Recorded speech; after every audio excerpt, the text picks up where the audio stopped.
Oi, gente, tudo bem? Bora para nossa terceira aula dos ensaios microscópicos. A primeira aula, então, a gente falou da imunistoquímica, na segunda aula a gente falou das imunofluorescências e hoje a gente vai falar sobre microscopia eletrônica. Claro, né, como eu falei nas outras aulas, essas aulas, que são aulas teóricas sobre algumas técnicas laboratoriais, vocês não vão aprender aqui comigo assistindo essa aula teórica como desenvolver a técnica, mas pelo menos vocês vão ter uma ideia geral de como a técnica funciona. Tanto é que essa aula aqui não é uma aula muito aprofundada sobre microscopia, tá bom? Mas antes de começar a falar sobre a microscopia eletrônica e mostrar os slides, eu vou só no programa, como eu sempre falo, tirar a gravação do rosto do Rony para que vocês possam ver os slides melhor.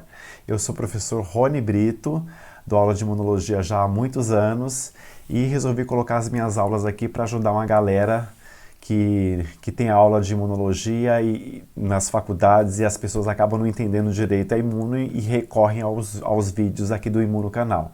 E eu vi que tem tido uma procura boa, assim, as pessoas me escrevem, então eu continuo postando numa velocidade um pouco menor, que eu também tenho meu trabalho na universidade, não consigo me dedicar tanto assim ao canal, mas assim, nos momentos que eu consigo gravar, eu vou colocando as aulinhas aqui.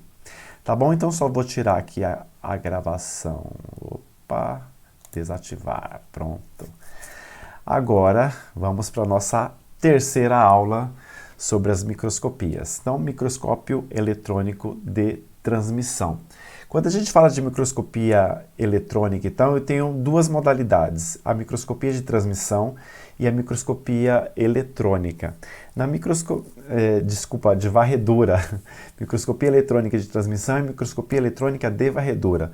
Durante a minha iniciação científica, quando era jovenzinho, eu fiquei 3 anos no Instituto Biológico fazendo iniciação científica com microscopia eletrônica de transmissão.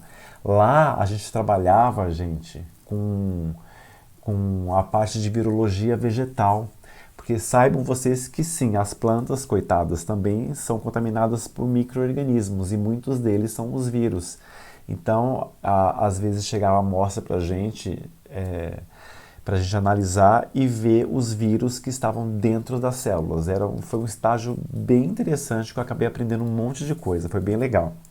O microscópio eletrônico, eu acho que muitos de vocês não conhecem esse microscópio, que é um microscópio que não está presente em todas as instituições de ensino, só naquelas muito grandes e que tem muito dinheiro, mas é um microscópio bem legal da gente conhecer.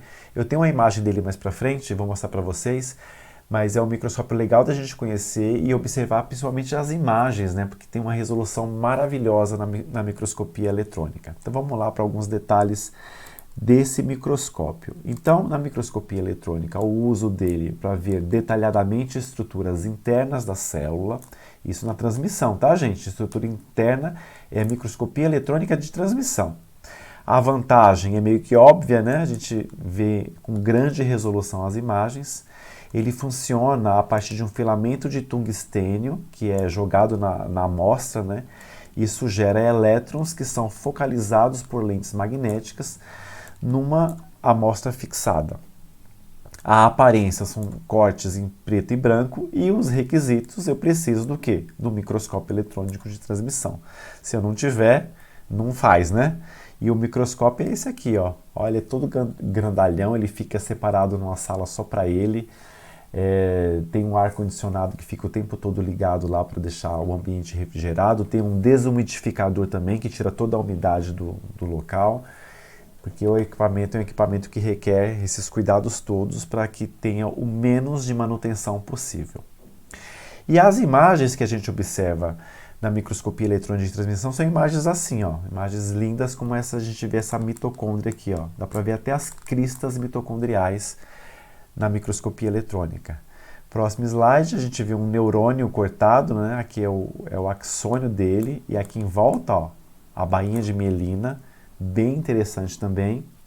E a próxima imagem é célula de pâncreas, que foi marcada com anti-insulina conjugada com ouro coloidal. Aí, pronto, tava bom até a imagem anterior que eu estava entendendo ali que era uma mitocôndria, que era um axônio. Agora você vem me falar de célula pancreática marcada com insulina com ouro? Como assim, homem? Explica isso melhor pra gente. Assim, gente, lembra que a gente vem falando que os anticorpos eles podem ser conjugados a algumas coisas? Então, se tem um anticorpo aqui, eu posso conjugar ele com uma peroxidase, por exemplo, para fazer um teste de ELISA ou para fazer uma imunistoquímica. Ou eu posso ter um anticorpo conjugado com fluorocromo, né, para a gente ver nas imunofluorescências, por exemplo. Mas existe o caso também de eu ter um anticorpo que eu posso conjugar esse anticorpo com uma partícula de ouro. E essa partícula pode ser de tamanhos diferentes, inclusive. Porque quando o ouro ele está na minha amostra biológica, como ele é denso, quando passa a luz eu vejo esses pontos pretos. Então, onde está esse ponto preto, indica que o ouro está ali. Mas vamos analisar isso melhor. Mas o ouro não está solto, certo? O ouro está como? O ouro está conjugado ao anticorpo. E se esse anticorpo é um anticorpo anti-insulina, o que é que eu estou vendo? Em última análise, eu estou vendo na real aqui a bolinha de ouro. Mas em última análise isso indica que eu tenho o que ali? Insulina. Não é, gente? Porque se o anticorpo, se ele é anti-insulina e grudou na insulina, o que é que eu estou vendo? A bolinha preta é o quê? É a bolinha de ouro. Então eu consigo fazer marcações com anticorpos também, isso em microscopia de transmissão, microscopia eletrônica de transmissão. Legal isso, né? Bom, e já indo então para a microscopia eletrônica de varredura, vamos ver então o uso dele, as vantagens, como é que funciona. Então, o uso é para ver detalhadamente estruturas externas daquela amostra que eu estou vendo. A vantagem, assim como a microscopia eletrônica de transmissão, tem uma grande resolução. Como é que funciona? O espécime é varrido com um feixe de elétrons, produzido em elétrons secundários à medida que o feixe bate no material. A aparência disso, então, a aparência vai ser visão em 3D da superfície externa da célula e os requisitos, ou melhor, o requisito principal é você ter o microscópio eletrônico de varredura. E se você não tem, você faz uma colaboração, você vai no laboratório que tenha para ver essas estruturas. Vamos ver algumas imagens? Olha a primeira imagem aqui de uma hemácia, plaqueta e um leucócito. Olha que bonita que ficam essas imagens. A próxima é de um T-cruze. Olha que belezinha que está esse T-cruze aqui. A gente vê em grande resolução também esse T-cruze. Aqui a gente vê alguns fibroblastos. Fibroblastos são células bem bonitinhas também, ó. Assim meio fusiforme.